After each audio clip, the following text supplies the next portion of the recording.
السلام علیکم ورحمۃ اللہ وبرکاتہ۔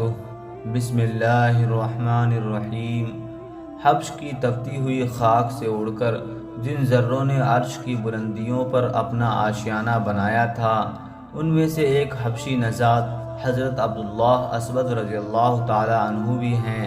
غلامی کی زندگی ان کے دل کی خاکستر کو اس طرح رون ڈالا تھا کہ ایک بجھے ہوئے چراغ کی طرح ان کی زندگی کی ساری امنگوں نے دم توڑ دیا تھا۔ کہتے ہیں کہ زلف جاناں کی جو خوشبو مدینے سے اڑ کر خطۂ زمین میں دور دور تک پھیل گئی تھی، ایک دن انہیں بھی محسوس ہوئی جب کسی راہگیر نے ان سے کہا، تم نے کچھ سنا ہے؟ دنیا کے ٹھکرائے ہوئے لوگوں کے لیے مدینہ میں ایک نئی پناہ گاہ کھلی ہے۔ رحمتوں کے پیکر میں آسمان سے کوئی عجیب و غریب انسان اترا ہے۔ دلوں کے کتنے ہی ویرانے ان کے قدم کی آہٹ سے آباد ہو گئے ہیں۔ مظلوموں، زیر دستوں اور مسکینوں کے لیے ان کی شفقتوں کی گود ہمیشہ کھلی رہتی ہے۔ ان کی پلکوں کے سائے میں ہر وقت کرم کا دریا لہراتا رہتا ہے۔ ان کی شاداب نگاہیں جلتے ہوئے زخموں کے لیے تسکین کا مرہم ہیں۔ ان کے ہونٹوں کا تبسم بجھی ہوئی خاکستر کے لیے زندگی کی بشارت ہے۔ جلدی کرو، امیدوں کے قافلے زمین کے کنارے سے سمٹتے ہوئے آ رہے ہیں۔ تم بھی ان کی اڑائی ہوئی گرد میں شامل ہو جاؤ۔ اگر خوبی قسمت سے تم مدینے کی نخلستان میں پہنچ گئے تو تمہاری پامال زندگی جگمگا اٹھے گی۔ یہ خبر سن کر حضرت عبداللہ رضی اللہ تعالی عنہ کی آنکھیں فرط مسرت سے چمک اٹھیں اور انہوں نے عالم تحیر میں دریافت کیا، کیا تم سچ کہہ رہے ہو؟ اپنی سرشت کا کوئی نیا انسان ہو تو البتہ ایسا ہو سکتا ہے، ورنہ آج کی بھری دنیا میں مظلوموں اور زیر دستوں کا کون حامی ہے؟ روئے زمین کے جو غم نصیب میٹھے بول کے لیے ترس گئے ہیں، بھلا انہیں شفقتوں کی گود میسر آ سکتی ہے؟ اگر کوئی ایسا واقعہ رونما ہوا ہے تو بہت اچنبھے کی بات ہے۔ راہگیر نے پرجوش لہجے میں جواب دیا، اگر تمہیں یقین نہیں آتا تو مدینہ اسی خطۂ زمین پر واقع ہے، وہاں جا کر اپنے ماتھے کی آنکھ سے دیکھ لو۔ میں کہہ رہا ہوں کہ وہ انسانی پیکر میں ضرور ہیں، لیکن اس دنیا کا انسان نہیں معلوم ہوتے۔ ان کے وجود کا سر رشتہ کسی اور عالم سے ملتا ہے۔ اس کی گفتگو کے بعد حضرت عبداللہ رضی اللہ تعالی عنہ کے سینے میں ایک ایسی آتش شوق بھڑک اٹھی جس نے ان کی ہستی کا صبر و قرار چھین لیا۔ آنکھوں کی نیندیں اڑ گئی، بےتاب آرزوؤں کی راتیں قیامت کی طرح دراز ہو گئیں، ویرانوں سے انس بڑھ گیا، آبادیوں سے وحشت ہونے لگی۔ یکایک ایک دن انہیں پتہ چلا کہ ملک شام کا کوئی تجارتی قافلہ مدینہ کے نخلستان سے ہوتا ہوا مکہ جا رہا ہے۔ یہ اطلاع ملتے ہی خوشی سے ان کا چہرہ کھل گیا، ان کی پیشانی سے بشاشت کا نور ٹپکنے لگا۔ وہ اضطراب شوق کی بے خودی میں اٹھے اور قافلے کی گزرگاہ پر کھڑے ہو گئے۔ کئی دن کے انتظار کے بعد ایک دن دور سے انہیں اڑتے ہوئے غبار کا طوفان نظر آیا۔ قافلے کی علامت دیکھ کر ان کی روح پر فرحت و انبساط کے بادل چھا گئے۔ تھوڑی دیر کے بعد قافلے میں شامل ہوتے ہی ان کے دل کی دنیا بدل گئی، غم کا سارا بوجھ اتر گیا۔ شب و روز چلتے چلتے بالآخر ایک دن وہ حجاز کی سرحد میں داخل ہو گئے۔ کچھ اور فاصلہ طے کرنے کے بعد ایک منزل پر قافلہ کے لوگوں نے مدینے کے راستے کی نشاندہی کر کے انہیں رخصت کر دیا۔ اب وہ اکیلے ہی مدینے کی طرف چل رہے تھے۔ جذبہ شوق کے علاوہ اب کوئی ان کا شریک سفر نہیں تھا۔ متواتر کئی دن کی مسافت طے کرنے کے بعد انہیں کھجوروں کے جھنڈ نظر آئے۔ ان کے دل نے بے ساختہ آواز دی، شاید یہی مدینے کا وہ نخلستان ہے جس کی گود میں مظلوموں کی پناہ گاہ ہے۔ اور کچھ فاصلہ طے کیا تو مدینے کی پہاڑیاں چمکنے لگیں۔ چند قدم چل کر اب مدینے کی وہ آبادی نظر کے سامنے تھی جہاں پہنچنے کے لیے دل میں جذبہ شوق کا تلاطم برپا تھا۔ ایک وارفتہ حال دیوانے کی طرح جیسے ہی وہ مدینے میں داخل ہوئے، گلی کوچوں میں لوگوں سے اپنی منزل مقصود کا پتہ پوچھنا شروع کیا۔ ان کی بے قراری دیکھ کر ایک صاحب انہیں مسجد نبوی کے دروازے تک پہنچا کر واپس ہو گئے۔ مسجد کے فرش پر کونین کے شہنشاہ مدینے کے مسکینوں کو اپنی آغوش رحمت میں لیے بیٹھے تھے۔ حضرت عبداللہ رضی اللہ تعالی عنہ کو کسی سے پوچھنے کی ضرورت نہیں پیش آئی۔ جمال و نور کی زیبائی خود آواز دے رہی تھی کہ آؤ کعبہ مقصود یہاں ہے۔ جیسے ہی چہرہ انور پر نظر پڑی دل کا عالم زیر و زبر ہو گیا۔ جذبہ شوق کی بے خودی میں آگے بڑھے اور قدموں پر سر رکھ دیا۔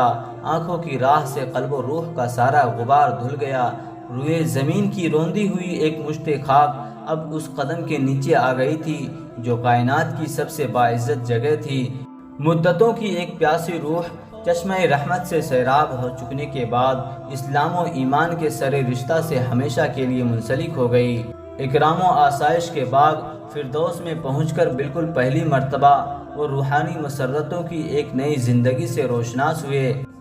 اب عبداللہ اسود کسی راہ گزر کا سنگریزہ نہیں تھے، سینہ صدف میں پرورش پانے والے گوہر نایاب کی طرح محفوظ تھے۔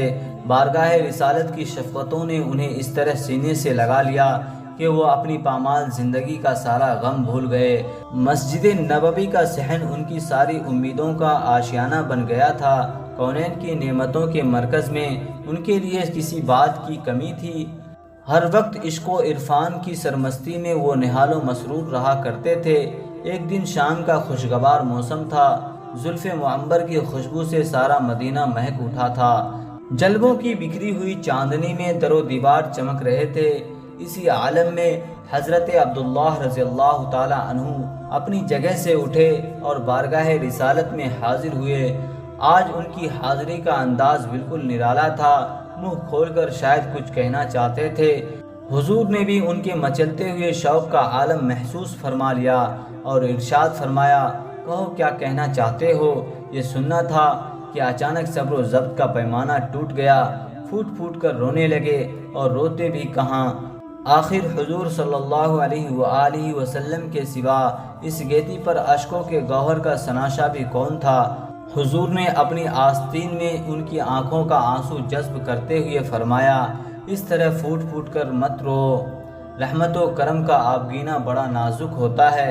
میں تمہارا معروضہ شوق سننے کے لیے ویسے ہی تیار ہوں، اپنا مدعا بیان کرو۔ اپنے دلگیر جذبات پر قابو پانے کے بعد انہوں نے اپنے تمنا کا یوں اظہار کیا، حضور کے قدموں کی پناہ میں آ جانے کے بعد زندگی کی ساری آرزو پوری ہو گئی۔ آخرت کا بھی کوئی غم نہیں ہے کہ اس کے لیے حضور کے دامن کا سہارا بہت کافی ہے۔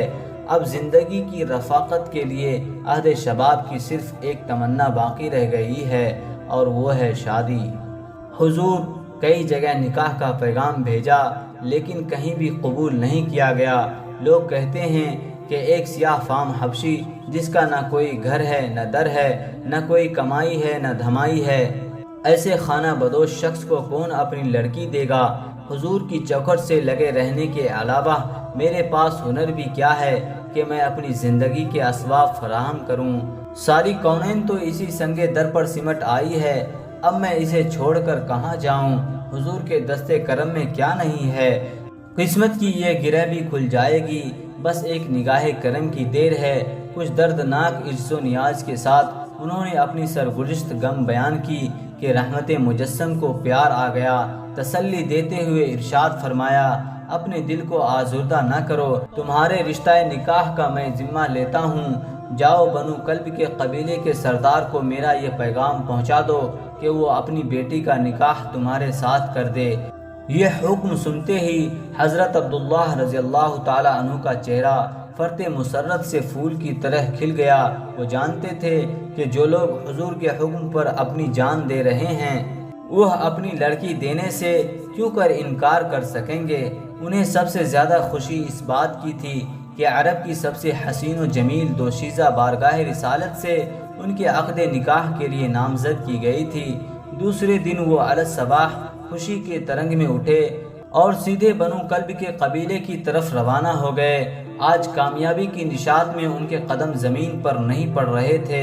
انہیں زندگی میں پہلی مرتبہ اس طرح کی خوشی کا لمحہ میسر آیا تھا۔ قبیلے کے سردار کے دروازے پر پہنچ کر انہوں نے دستک دی۔ اندر سے آواز آئی، کون دروازے پر دستک دے رہا ہے؟ جواب دیا، میں رسول اللہ صلی اللہ علیہ وآلہ وسلم کا قاصد ہوں، سردار قبیلہ کے نام ان کا ایک ضروری پیغام لے کر آیا ہوں۔ رسول اللہ صلی اللہ علیہ وآلہ وسلم کا نام نامی سنتے ہی دلوں کی سرزمین ہل گئی، سارے گھر میں خوشی کی لہر دوڑ گئی۔ دوڑتے ہوئے آئے اور یہ کہتے ہوئے دروازہ کھولا کہ اے زہے نصیب، میرے آقا نے کیا پیغام بھیجا ہے، اس سے بڑھ کر اور کیا میری زندگی کی معراج ہوگی کہ آج حضور کی چشم کرم میری طرف متوجہ ہو گئی۔ قاصد کو اعزاز کی مسند پر بیٹھایا اور خود گوش بر آواز بن کر کھڑے ہو گئے۔ گھر کی مستورات اور فرخندہ فال صاحبزادی بھی دروازے سے لگ کر کھڑی ہو گئیں۔ انتہائی شوق انتظار کے عالم میں حضرت عبداللہ رضی اللہ تعالی عنہ نے حضور کا یہ پیغام سنایا۔ حضور انور صلی اللہ علیہ وآلہ وسلم نے آپ کی صاحبزادی کے نام میرے لیے پیغام نکاح بھیجا ہے اور حکم دیا ہے کہ آپ اسے قبول کر لیں۔ یہ سن کر سردار قبیلہ پر ایک سکتے کی کیفیت طاری ہو گئی، ایک عجیب کشمکش کی کیفیت میں غوطہ زن ہو گئے۔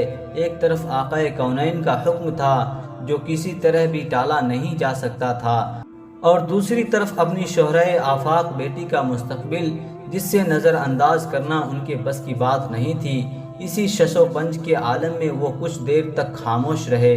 حضرت عبداللہ رضی اللہ تعالی عنہ نے ان کی خاموشی سے یہ محسوس کیا کہ انہیں یہ رشتہ منظور نہیں ہے، اس لیے فوراً وہ یہ کہتے ہوئے اٹھ کھڑے ہوئے، شاید آپ کو یہ رشتہ منظور نہیں ہے، اس لیے اب میں واپس جا رہا ہوں اور حضور سرور کائنات صلی اللہ علیہ وآلہ وسلم کے سامنے آپ کی اس کیفیت کا اظہار کر دوں گا۔